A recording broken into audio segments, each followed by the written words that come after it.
The killer's unique?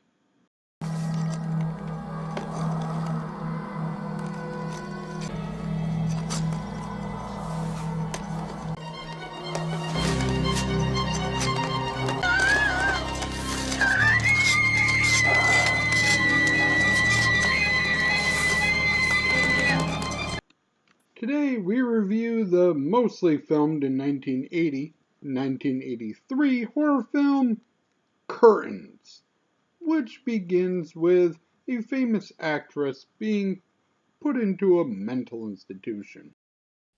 I must say, Miss Sherwood, from Dr. Harrison's report, I expected somewhat more severe behavior from you. But I see no reason why you shouldn't be back in front of the camera in no time. Those days are over, Doctor. I only hope she faces... Attendant! Get in!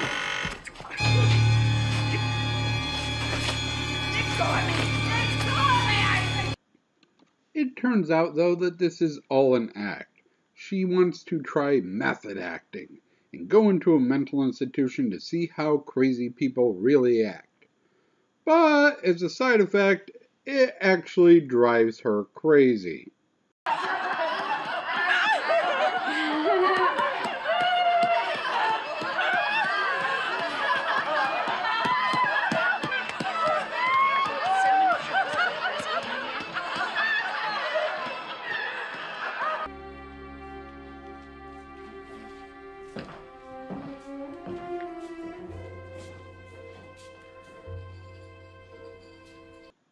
And then, nothing happens for a fucking hour. This movie is dull, with a capital dull. The director finds 6 actresses that he wants to fuck and invites them all to his house to audition in a weird pseudo-casting call for the role that he has kicked the famous actress out of. And we get introduced to a few of them.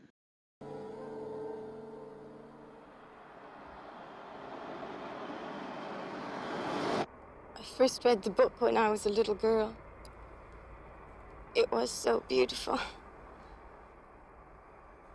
Do you know it? Well, me, I want to be an actress. I wanted to be in pictures so badly, I screwed a guy from Photomat. Well, not in so many words. That was the general gist of the thing. But I thought Samantha Sherwood was playing Audra. Samantha Sherwood? Health problems!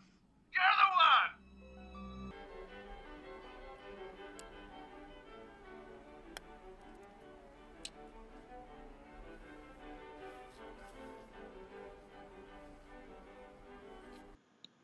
What follows is 7 nearly bloodless deaths of characters we're barely introduced to.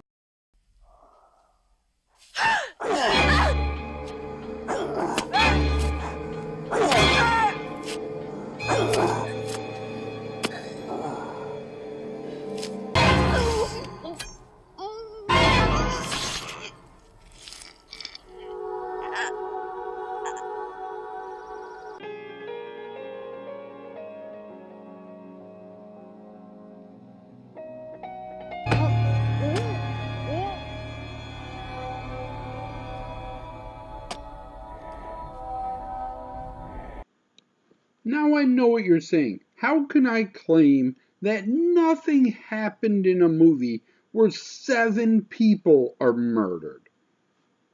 I don't know, but nothing fucking happens. I don't know how they slide 7 deaths by you without you caring about any of them and not thinking that any of them are a plot point. But if you don't believe me, go watch any other review. No one thinks that anything happened in this movie. It's just brushed past that people are being murdered in the background. In the only thing resembling plot in this entire catastrophe of a movie, the crazy actress from the beginning is off screen, broken out of the mental institution, and crashes the audition, where the director lets her audition by putting a mask on her and forcing her to act with her eyes.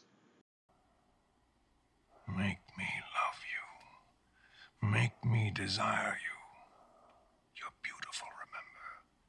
You can't be denied.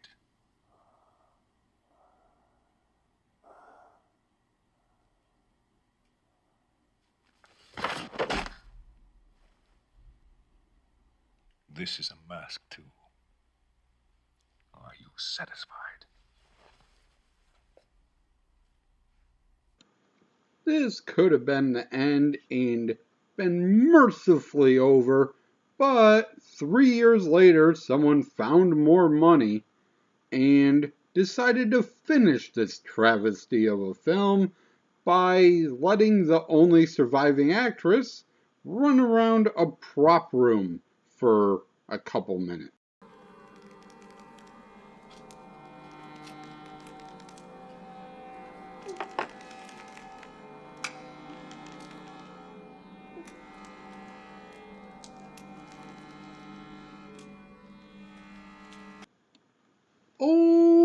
Overall, nobody's being chased long enough for it to be a thriller. There's no blood for it to be a slasher. There's literally one boob in the movie, where as part of teaching the women to act, he makes one woman grab another woman's boob. And that's the entirety of the movie. Obviously one of the actresses is killing the others to get the role, but partway through the fucking movie, the director dies, and the movie's over, and she keeps killing people, because the second half of the movie was filmed 3 years later, and had no connection with the first half of the movie. Nobody cares. They just put this shit out.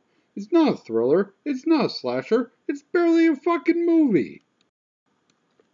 The cast is mostly made up of French-Canadian actresses.